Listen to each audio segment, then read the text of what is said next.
Hello, bonjour. Aujourd'hui, on va parler de rumeurs, de toutes les rumeurs sur Meghan Markle et le prince Harry, bonne ou mauvaise, afin d'apporter une autre explication ou alors un commentaire logique par rapport à tout cela et montrer toutes les inexactitudes dans l'argumentation, l'argumentaire des trolls et des haters et des médias encore plus haineux envers le couple. Dans cette fois-ci, on va parler du père de Meghan, c'est-à-dire Thomas Markle. Alors, pourquoi parle-t-on de lui aujourd'hui? On parle de lui parce que le livre qui est sorti, dont je parle énormément sur cette chaîne parce qu'on me le demande, aussi parce que c'est assez intéressant de noter toutes les exactitudes, ce livre dit en fait que le père de Meghan avait assisté au premier mariage de Meghan Markle et qu'il avait pris des photos de celui-ci. Et le père de Meghan Markle confie en fait que Meghan n'était tellement pas contente ou satisfaite des photos de ce mariage qu'elle a déchiré toutes les copies qu'elle avait. Ça veut dire que la seule personne à avoir cette copie, c'est le père de Meghan, puisque selon lui, elle avait interdit aux invités d'avoir des téléphones portables ou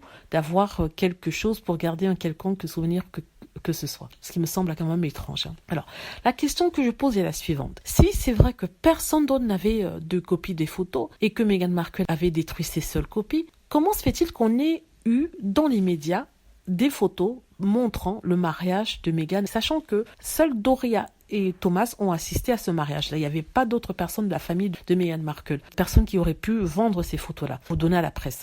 Donc, qui a pu vendre ça? Qui a pu donner ces photos-là? Alors ça revient sur le papa de Meghan, Thomas Markle.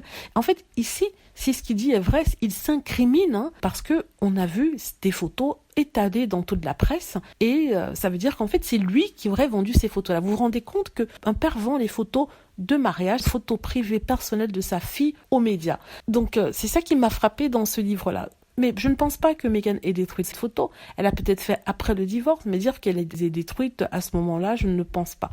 D'autant plus que quand un photographe est amené à prendre des photos d'un mariage, il ne donne pas les photos le jour même où il est en train de prendre ces photos-là et il les donne plus tard. Il donne aussi une copie de la mémoire qui a servi à garder ces photos-là. Donc, ça veut dire que Thomas Markle n'a pas pu être présent lorsque Meghan Markle détruisait ça parce que le photographe a d'abord pris les photos du mariage et allé les traiter, puis ensuite a rencontré Meghan un autre jour pour le lui donner ou alors emailer, quelque chose dans le genre. Et comment se fait-il que le père de Meghan dit qu'il a vu Meghan les déchirer le même jour?